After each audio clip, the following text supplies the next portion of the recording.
बौद्ध धर्म गया, जैन धर्म गया, सनातन धर्म गया। और जब भारत आर्थिक रूप से कमजोर होने लगा तो भारत का धर्म भारत में सिमट गया और विदेशी धर्म भारत में घुस गया। ये इस्लाम भारत में आया वही समय जब भारत आर्थिक रूप से कमजोर हुआ।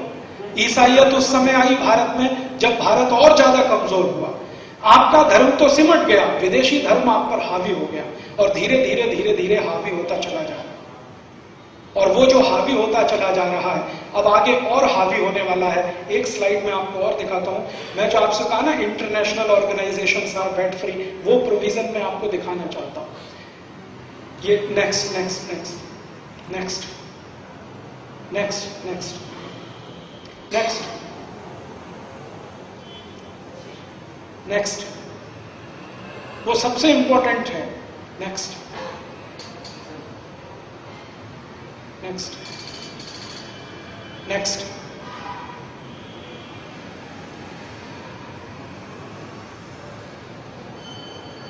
नेक्स्ट। हाँ, एक मिनट, ये पीछे वाला प्रीवियस, ये एक इंपॉर्टेंट स्लाइड है। VAT means value added tension, value added tax नहीं, वैल्यू एडेड टेंशन। जो भी वैट भरेगा, अभी सब डायबिटीज का पेशेंट होना उसको 100%, हार्ट अटैक आना 100%, क्योंकि टेंशन जितना ज्यादा बढ़ेगा डायबिटीज और हार्ट अटैक और स्ट्रेस उतना ही ज्यादा बढ़ेगा। इसमें एक स्लाइड छूट गया है, जरा इसके आगे करो, इसके आगे एग्जम्पशन वाला एक स्लाइड, एग्जम्पशन फ्रॉम वैट, पीछे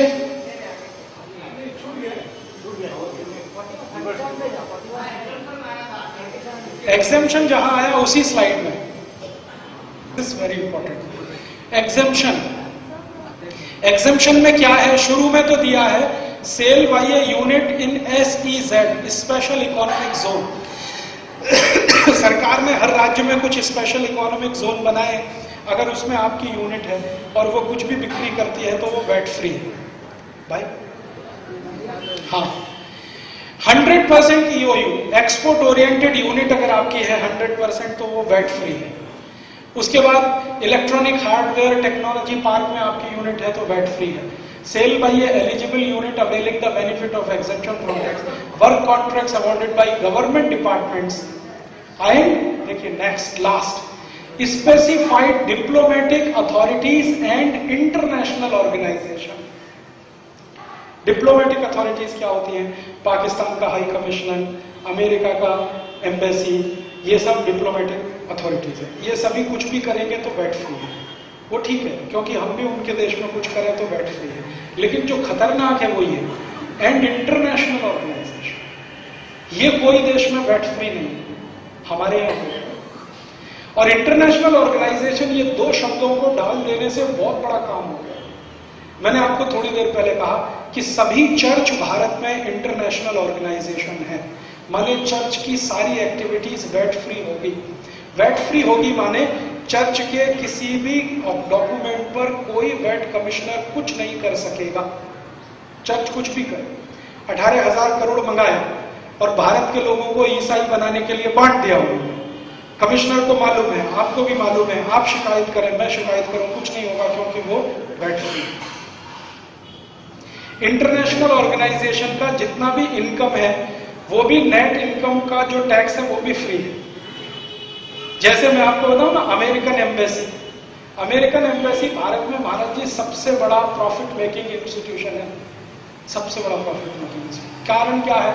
लाखों वीजा एप्लीकेशन हर साल वहां आते हैं और 90% उसमें रिजेक्ट होते हैं। रिजेक्शन के बाद वो फीस वापस नहीं करते। आपने जो वीजा एप्लीकेशन फीस भरा है वो कभी वापस नहीं करते।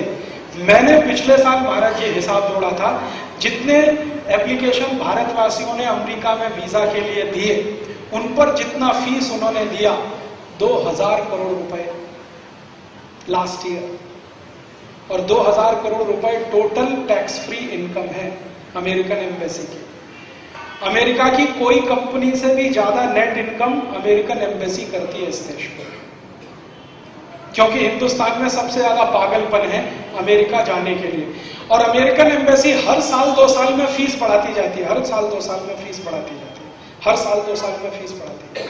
और जो भी फीस लेते हैं डॉलर्स में लेते हैं, रुपए में स्वीकार नहीं करते। तो आपकी बेशकीमती विदेशी मुद्रा एप्लीकेशन फीस करने में ही हजारों करोड़ रुपए नाश होती है हर साल। तो वो पूरी एक्टिविटी इनकम टैक्स फ्री है। अब उसी से जुड़ी हुई कोई भी दूसरी एक्टिविटी वैट फ्री है, माने उनकी ग्रॉस इनकम भी टैक्स फ्री है, नेट इनकम भी टैक्स फ्री है। तो इसका मतलब क्या है, उनकी सारी इनकम टैक्स फ्री है, तो वो अपनी इनकम ज्यादा से ज्यादा बढ़ाएं और ज्यादा से ज्यादा उस इनकम का भारत देश में धर्मांतरण में इस्तेमाल करें, मतांतरण में इस्तेमाल करें। आप कुछ नहीं कर सकते उनका, वो करेंगे और आप हाथ पे हाथ धर के बैठते रहेंगे। ये सबसे खतरनाक पॉइंट है इस बैठ का। और आप जानते हैं अभी थोड़े दिन से हमारे देश में एक बहुत बड़ा अभियान चल रहा है, शंकराचार्य के मठ पर सरकार कब्जा करने जा रही है। कामकोटी कांचीपुरम शंकराचार्य जी के मठ पर सरकार कब्जा करने की पूरी तैयारी कर चुकी है और उसके लिए उनके खिलाफ चार्जेस लगाए गए हैं। 2000 पेज की चार्जशीट फाइल की गई है। मैं शंकराचार्य जी के मठ में पिछले 6 साल से जाता हूं और उनकी सभी गतिविधियों में बहुत नजदीक से शामिल हूं। शंकराचार्य जी का जो मठ है कामकोटी कांचीपुरम, इस मठ को हर साल 5000 करोड़ रुपए डोनेशन आता है। 5000 करोड़ रुपए डोनेशन आता है। शंकराचार्य जी को एक बार मैंने पूछा ये डोनेशन का मैक्सिमम इस्तेमाल कहाँ होता है, तो उन्होंने कहा सबसे ज्यादा मैं इसका पैसे का खर्चा करता हूं उन गांव में जहां पर गरीब हिंदू ईसाई बन गए। तो वो क्या कर रहे हैं, शंकराचार्य जी दक्षिण भारत के गांव में जो ईसाई बने हुए हिंदू हैं उनको वापस हिंदू बना रहे हैं, उसमें उनका सारा पैसा खर्च होता है। 5000 करोड़ हर साल वो खर्च करते हैं।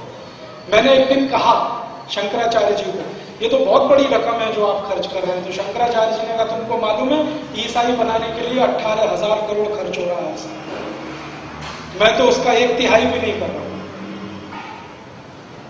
तो वो करते क्या है, गरीब आदिवासी विद्यार्थियों के लिए निःशुल्क स्कूल चलाते हैं और उन स्कूलों में भर्ती होने पे फिर हिंदू बनाते हैं। उनके लिए स्कूल के सब खर्चे करते हैं, किताब, कॉपी, पेंसिल, खाना पीना, कपड़े सब देते हैं। फीस भी वही भरते हैं। रहने का हॉस्टल का खर्चा भी शंकराचार्य जी का मठ करता है। और ऐसे 170 से ज्यादा स्कूल उनके चलते हैं तमिलनाडु, केरल, कर्नाटक, आंध्रा में, और धीरे धीरे बढ़ा रहे हैं। इसके बाद हॉस्पिटल चलते हैं। उन हॉस्पिटल में निःशुल्क चिकित्सा की जाती है ऐसे लोगों की जो गरीब हिंदू थे, आदिवासी हो गए हैं, वापस हिंदू बनने को तैयार है, उनकी वो निःशुल्क चिकित्सा कराते हैं। इस सब में खर्चा होता है। सरकार चाहती है वो सब बंद हो, क्योंकि जो क्रिश्चियन इंस्टीट्यूशंस हैं उनको ये बर्दाश्त नहीं, क्योंकि शंकराचार्य उनके सामने खड़े हैं। अब आर पार की लड़ाई हो गई है, तो क्रिश्चियन इंस्टीट्यूशन का असर जैसे ही बढ़ा, माने सोनिया गांधी जिस दिन इस देश की सुपर प्राइम मिनिस्टर बनी उसी दिन से ये षड्यंत्र शुरू हुआ। इसके लिए तरह तरह से कोशिशें चल रही हैं। एक तो सीधे उनके ऊपर चार्ज लगाओ, उनको जेल में डालो, चार्ज प्रूफ नहीं हुआ फिर भी जेल में डालो, और जिनके ऊपर चार्ज प्रूफ हो गए हैं उनको कैबिनेट मिनिस्टर बना के बिठा लो। शिबू सोरेन 78 मर्डर किए हैं शिबू सोरेन ने, जिंदा जला दिया। 78 मुसलमानों को शिबू सोरेन ने जिंदा जला दिया झारखंड में। सबूत है, अपराध सिद्ध हुआ है, चार्ज प्रूव हुए हैं, लेकिन आज तक वो छूटा हुआ है क्योंकि सरकार में मंत्री बन के बैठे। और अगर सरकार उसको अरेस्ट करे तो केंद्र की सरकार गिरे, तो शिबू सोरेन को मंत्री बनाओ, उसको सुरक्षा दो, और शंकराचार्य जिनका अपराध अभी सिद्ध हुआ उनको जेल में भेजो और पूरे देश में बदनामी कराओ। टीवी चैनलों को पैसा दे दे के खबर छपवाओ, और टीवी चैनल जो अमेरिका से संचालित हैं जैसे स्टार न्यूज, पूरी तरह से अमेरिकन टीवी चैनल, 3 महीने उसने शंकराचार्य के खिलाफ विश्व वमन किया। सत्य उसके विपरीत है। शंकराचार्य के ऊपर एक भी आरोप सिद्ध नहीं होगा जब सुप्रीम कोर्ट में मामला जाएगा। सुप्रीम कोर्ट ने भी ऑर्डर दिया है कि तमिलनाडु में कोई निष्पक्ष न्याय नहीं मिलेगा, इसलिए सारे मामले कर्नाटक में ट्रांसफर किए जाएं। उसी दिन जयललिता परेशान हो गई, क्योंकि उसे मालूम है दूसरी किसी अदालत में सिद्ध नहीं होगा। एक दिन सुप्रीम कोर्ट में शंकराचार्य जी का बेल एप्लीकेशन गया, उसी दिन स्वीकार हो गया, और हाई कोर्ट ने बेल एप्लीकेशन स्वीकार नहीं किया, क्योंकि हाई कोर्ट जयललिता के कंट्रोल में है।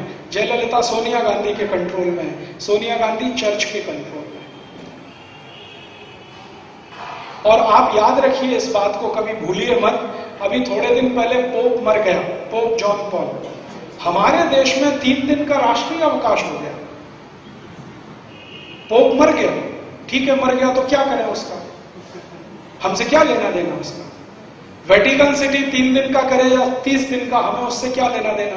अमेरिका करे, यूरोप करे, क्या। हिंदुस्तान में 3 दिन का राष्ट्रीय अवकाश, पोप मर गया, जैसे हमारा कोई बहुत बड़ा धर्मगुरु मर गया। सुनील दत्त मरा तो 1 दिन का राष्ट्रीय अवकाश, पोप मर गया तो 3 दिन का राष्ट्रीय। और भारत का कोई भी बड़ा धर्मगुरु मरे तो किसी भी दिन का अवकाश नहीं। और उससे भी ज्यादा खराब बात है, पोप जो मर गया ना, हमारे देश में देखिए क्रिश्चियन इंस्टीट्यूशंस कैसे काम करते हैं। पोप ने मदर टेरेसा को संत की उपाधि दिया, आपको मालूम आधार क्या है? आधार ये है कि मदर टेरेसा ने एक बार किसी महिला के शरीर पर हाथ रखा और उस महिला का गर्भाशय का कैंसर ठीक हो गया। मदर टेरेसा में चमत्कारिक शक्ति है, इसलिए वो संत होने के लायक है। ठीक है, अभी ये साइंटिफिक है,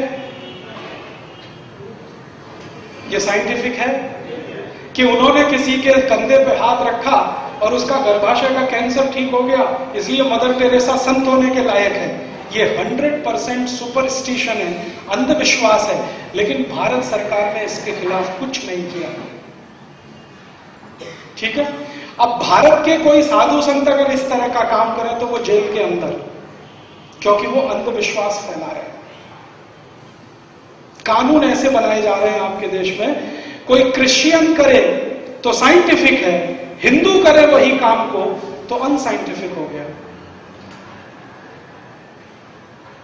और महाराष्ट्र में एक संस्था बनाई गई है अंधश्रद्धा निर्मूलन समिति, वो यही धंधे में लगी रहती है। क्रिश्चियन लोग कुछ भी करें उसको दिखाई नहीं देता, मुसलमान कुछ भी करे दिखाई नहीं देता, हिंदू कुछ भी करे उसके पीछे हाथ धो के पड़े रहते हैं अंधश्रद्धा निर्मूलन समिति वाले। मेरे बहुत सारे दोस्त हैं जो उसमें काम करते हैं, मेरा उनका यही झगड़ा रहता है कि तुमको अंधश्रद्धा हिंदुओं में दिखाई देती है, ईसाइयों में नहीं दिखाई देती।